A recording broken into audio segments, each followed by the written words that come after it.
Bueno, los últimos 12 meses han presentado un reto inesperado para toda la humanidad y el sector del neumático no ha sido una excepción. La pandemia ha afectado todos los ámbitos de nuestras vidas y decisiones globales como el confinamiento, los estados de alarma y de excepción, las relaciones laborales a distancia y el trabajo desde casa han afectado sin duda nuestra industria, donde la movilidad es la esencia y el corazón que impulsa y da sentido a la automoción en general y por ende a los neumáticos y a su consumo, a su uso y consumo.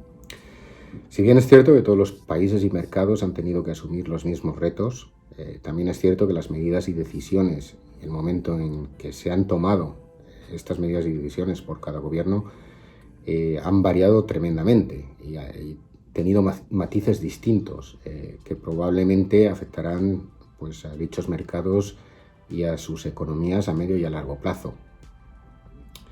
Desde un punto de vista genérico, como decía, y a nivel europeo, siempre desde mi perspectiva, que puede diferir respecto a otros puntos de vista y otros datos que se manejen, la lectura no ha sido positiva en Europa en el año 2020. El primer trimestre del 2020 fue, desde el punto de vista de facturación y el número de unidades, muy positivo, con crecimientos de dobles dígitos, dependiendo de los mercados de los que hablemos. El mercado español, al igual que el italiano previamente, se vio afectado prematuramente durante las primeras semanas de marzo. Otros mercados europeos siguieron un poco la tónica hasta que la situación se generalizó durante la última semana de marzo. Y todos somos muy conscientes de las medidas tomadas que duraron parte de la primavera y casi todo, o el principio, el comienzo del verano. A medida que la primera ola fue siendo superada y que las restricciones a la movilidad se levantaron, los usuarios y los mercados ganaron cierta falsa confianza y nuestro sector repuntó. Incluso yo diría que hasta ganó terreno con respecto a las pérdidas del segundo trimestre. A consecuencia de la crisis, pues hubo cierres operativos en todos los segmentos y canales del sector, comenzando por las fábricas, que ante la situación de incertidumbre, el crecimiento de sus inventarios, el impacto en su liquidez y los balances decidieron temporalmente parar la fabricación de neumáticos durante varios meses. Esto fue a nivel internacional y no solamente en Europa. Las fábricas en China, en Estados Unidos, etcétera, cerraron. Esto generó un efecto relativamente positivo a la hora de la regeneración y el saneamiento de los inventarios en los canales de distribución y en los talleres, que unido al falso optimismo que sigue a todas las crisis impulsó un poco la venta de neumáticos. Si bien es cierto que de una forma un tanto anárquica, dependiendo del tipo de neumático y de sus aplicaciones. En resumen, el 2020 se cerró mal, pero considerando la pérdida de un trimestre en perspectiva, fue un año que depuntaba cierto optimismo una vez acabado. No obstante, los datos europeos a final del año reflejan una caída importante a nivel de consumer. El consumer me parece que estamos hablando de casi un 14% de caída. Y el neumático pesado es cierto que sí ha aguantado mejor el tirón, con una pérdida global de cerca del 8%, aunque el mercado, por ejemplo, en el mercado español, el resultado ha sido muchísimo más positivo.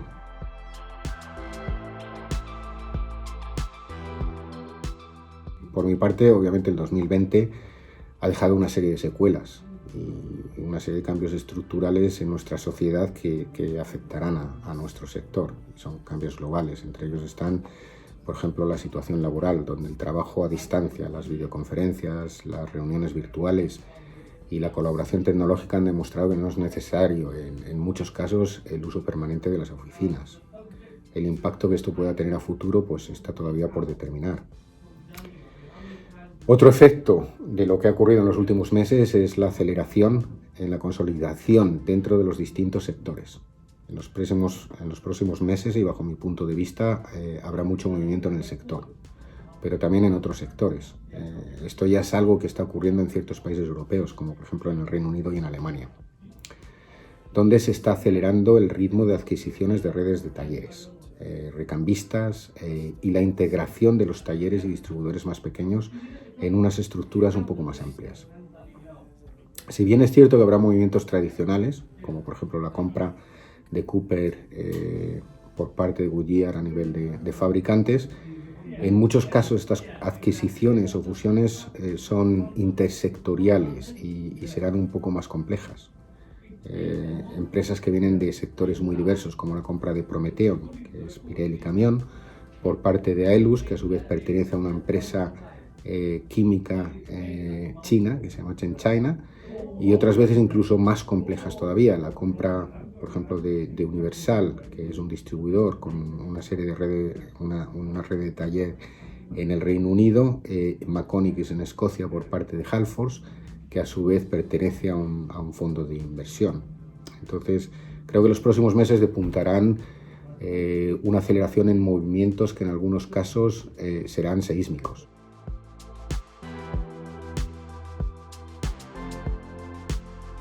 El 2021 ha comenzado con otro tipo de retos. Los incrementos de materia prima, subidas exorbitadas de los fletes procedentes de Asia, que a su vez son producidos por la falta de espacio en barcos, el desequilibrio entre lo que se importa y exporta entre Europa y China, la demanda de material médico, mascarillas, ordenadores, equipos electrónicos, y todo esto como consecuencia de los cambios en los hábitos laborales, etc. Adicionalmente, hay falta de producto debido a los ajustes por parte de los fabricantes el año pasado y la demanda que se ha generado en Asia, donde la pandemia está relativamente controlada.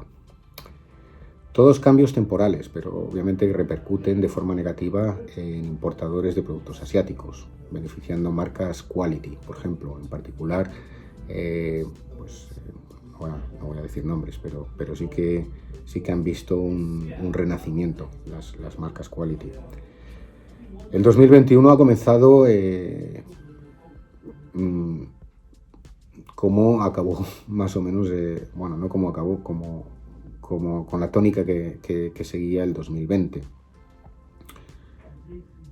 Entonces, yo creo que sí que repuntaremos a partir del segundo semestre y los crecimientos serán importantes, más que nada porque el referente es el año pasado.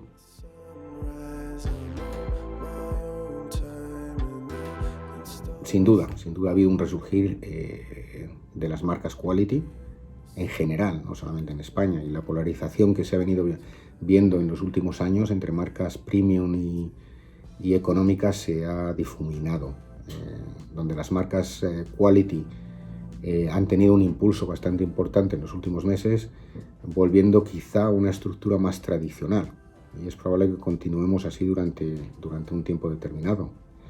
Es cierto que a medida que desciende el poder adquisitivo del usuario, y esto es un hecho que es indudable que ocurrirá en los próximos meses y posiblemente años, el impacto en la venta de automóviles será importante.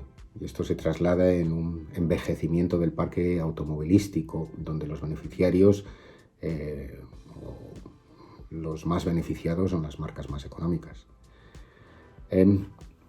Pero bueno, yo creo que no obstante las marcas premium y los fabricantes premium siempre han demostrado ser capaces de adaptarse, en algunos casos tarde, es cierto, y tendrán que reposicionar precios, tendrán que reducir sus costes de fabricación y de alguna forma reinventarse y regenerarse de nuevo.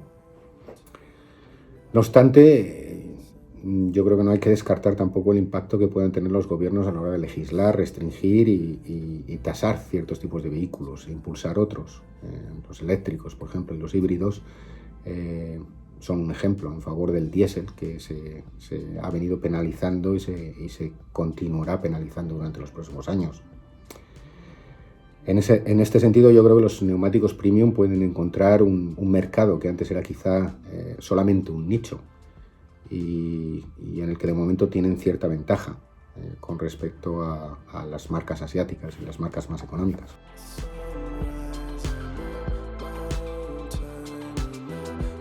Creo que en cierta medida el 2021 tiene visos de continuidad con respecto al 2020. Yo creo que no hemos superado la pandemia, estamos lejos todavía de superarla como pensábamos. Hemos sufrido una segunda ola, en algunos casos y en ciertos países incluso una tercera ola, y con lo cual el nivel de resultados, el año será un año corto, igual que el año pasado. Yo creo que la sensación de trabajar y sembrar durante 4 trimestres, pero cosechar solamente durante 3 sigue ahí, que es un poco lo que pasó durante el 2020, ¿no?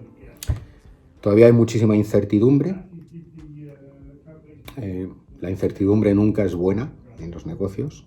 Existe cierta preocupación a los efectos económicos que pueden ser desoladores, una vez sobre todo que el protagonismo pase de la salud a la economía. Y probablemente los datos a final del 2021 serán de crecimiento, obviamente, yo calculo entre un 6 y un 10% con respecto al año pasado, pero obviamente los datos no son objetivos, porque se están comparando al año anterior, nos están comparando, quizás si los comparásemos al 2019, el crecimiento no sería o no existiría tal crecimiento. Hoy se han publicado los datos en China, macroeconómicos. Los datos a día de hoy en China me parece que lleva cierta ventaja con lo que es Europa, puesto que empezaron con la pandemia quizá 3 meses antes y prácticamente han salido de la misma. El crecimiento del PIB, del Producto Interior Bruto en China, es a día de hoy, que estamos a día 16 de abril, es de un 18,3%. Y el crecimiento a nivel retail con respecto al año anterior, en el mismo trimestre, es de un 34%. Entonces esto refleja que el consumo empieza a complementar la producción industrial en China. Y yo creo que Europa sigue o seguirá en esta tónica. Consejos, pues los consejos, ¿qué consejos daría? Mi consejo para el resto del año será que las empresas se centren en mantener su rentabilidad. Yo creo que esto va a ser vital, puesto particularmente este año ha comenzado el año con muchos movimientos inflacionarios. Y en situaciones similares es bastante importante proteger los márgenes.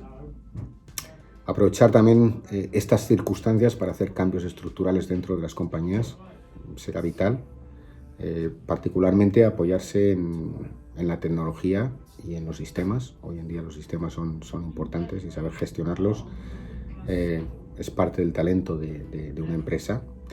Y luego, por último, contener los costes al máximo posible. Y bueno, luego la clave también será un poco, yo creo, bajo mi punto de vista, mi perspectiva, es la retención de los clientes, de la base de clientes de cada compañía. En resumen, yo creo que el 2021 no nos va a dejar muchas alegrías, pero bueno, aquellos que sean capaces de capear el temporal, pues estarán en una situación de privilegio de cara a futuro, puesto que una vez que los mercados se hayan consolidado y se hayan reducido en cierta medida los actores dentro de los distintos sectores, la situación va a ser ventajosa y volveremos a crecimiento. Al final estamos hablando de una economía cíclica.